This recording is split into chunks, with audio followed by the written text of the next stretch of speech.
spent a little bit of time cleaning this up.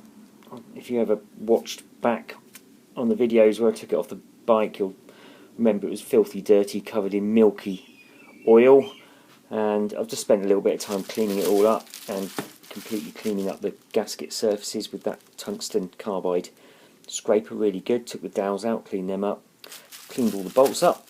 Can't for the life of me remember where they all go, apart from in here, because I did write myself a little label and all the writing's faded and it's got covered in oil, and I've written it on paper that had already been written on, and anyway, we'll figure it out.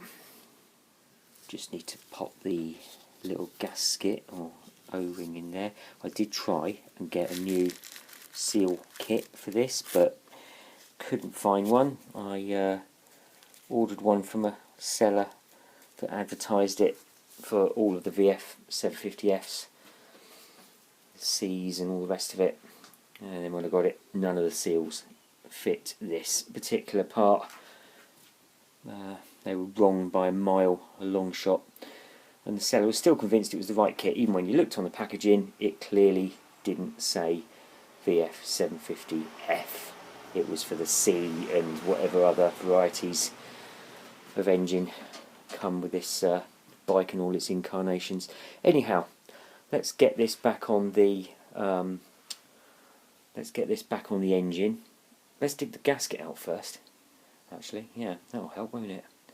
I'm sure it's going to be one of these green gaskets that's buried in here somewhere, and along with my 3 rocker covers, aftermarket kits. Eh? Head gaskets, okay. Right, I think I've spotted the one right there. I've had gaskets in and out of here, inspecting them, and I think I'm probably damaging this one here.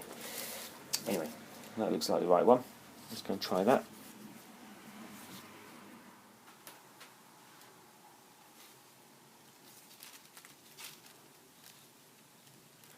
Yeah, almost a perfect fit. That's where it's got to go. So yeah, it looks like there's a lot of bolt holes there, but some of them are for the actual sprocket cover, which won't form part of what we fit right now.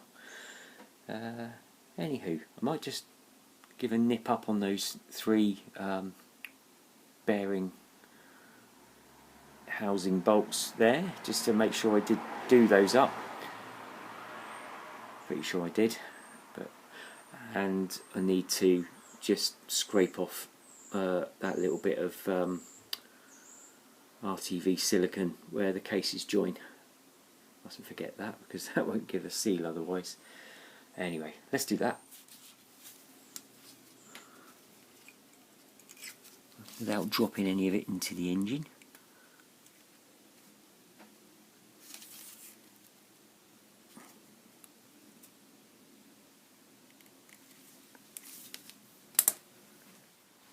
One tool I always keep handy is a pair of tweezers.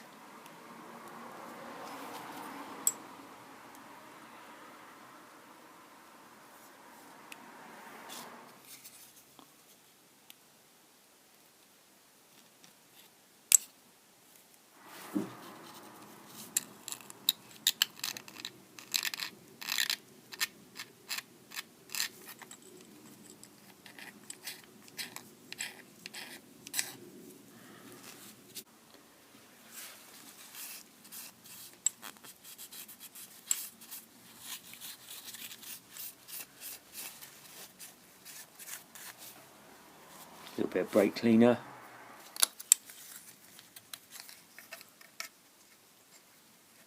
It's actually surprisingly difficult to get in here.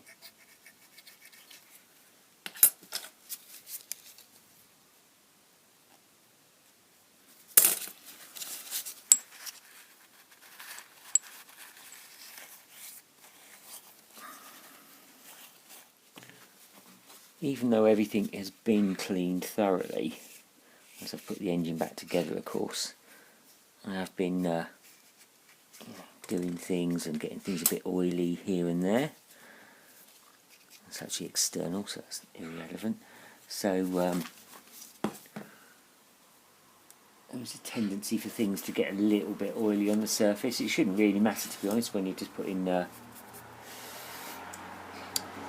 you're just mating surfaces together like this. I just wanted to make sure it's clean, so I've just gone over it there with a little bit of brake cleaner. Still little bits clinging on there. Well, it looks all fine. So let me get some Hylamar blue on there, a little brush, and then we'll go and get that fitted. Okay, I'll actually I think I'll put it on here, and then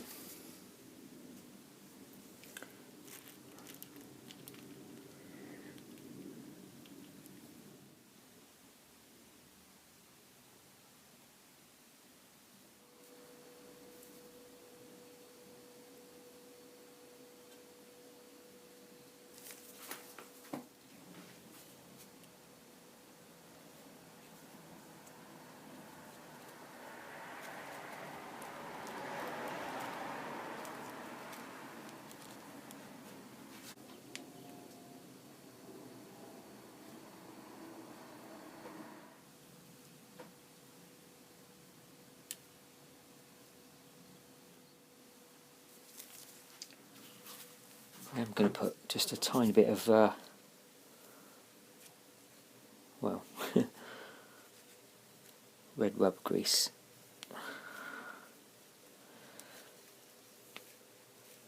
on that.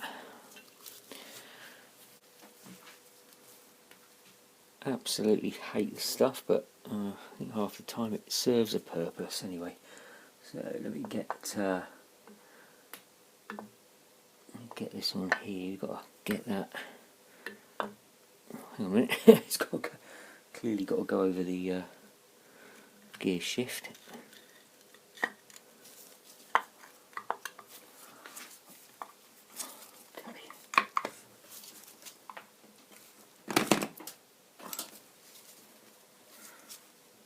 I think that's all. Okay, just need to get the bolts in now. Probably going to regret putting that red rubber grease on there. I suspect that's going to grab. But anyway, let's get all the bolts in. Just going to slot the two bolts in. I think it's there, and they just pop in behind like all the water pump mechanism, and they were really hidden actually when I took all this apart from the water pump and all the dirt and grease and grime. Let's pop those two in. They're the shortest ones I've got.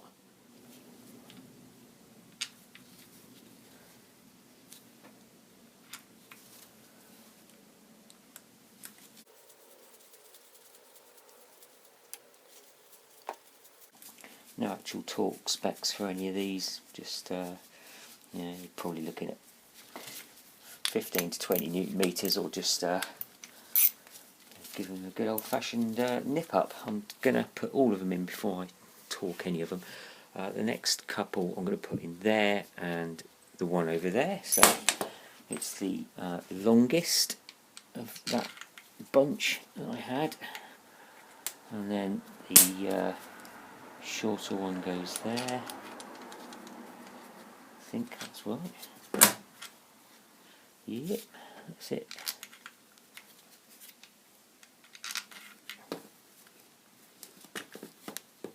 Okay.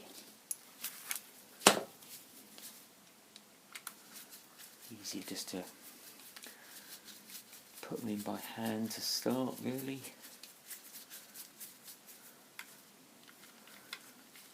Everything should just pull in. I think it's pretty seated, to be fair.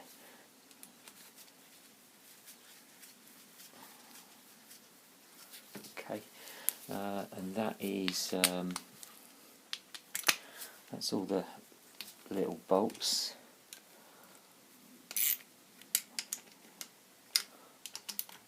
So we'll come and nip all these up. So next one, big old bolt that goes in there. Longest of these three. It's got, actually didn't clean the head up, but it had like a, oh yeah, there. kind of a red painted head on it, so that one just slots into there, and then the other two one goes in there, I think, and one goes in there, and I think that's probably a 12mm spanner. Let me go and get a different socket.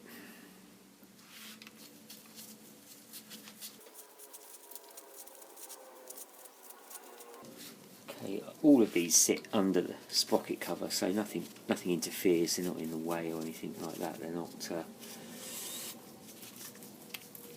There'll be reliefs in the cover to allow for the bolt. Looks a bit weird otherwise putting a bolt in there when there's got to be a cover to go over it. You'll see what I mean when we get to that stage. I'm not going to put the sprocket cover on at the moment because I'm only going to have to take it all off again when I assemble the actual sprocket and put the chain and everything on, so which will be quite a way down the line. Alright, let's nip all these up because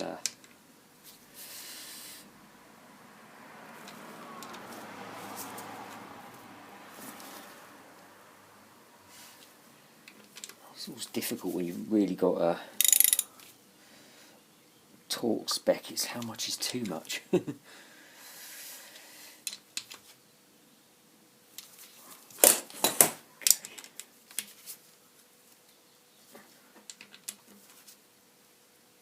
Especially with these small fixings.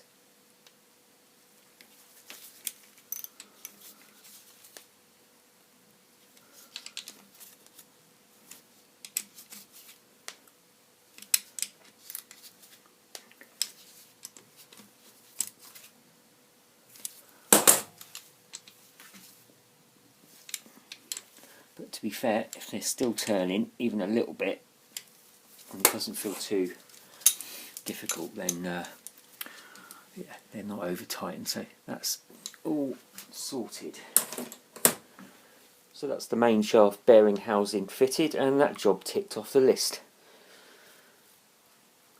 She's coming together. So next job, which will probably be in the next video, I'm going to clean and reassemble all the water pump housing. There's kind of a back piece and then the cover, and then we can sort of backfit all the pipe work that comes round here and the crossover pipes. And I've still got to find gaskets for these, because they're not really gaskets like these paper ones, they're more O-ring type, but I might need to make those, which means I probably need to get some more O-ring maker of the right grade.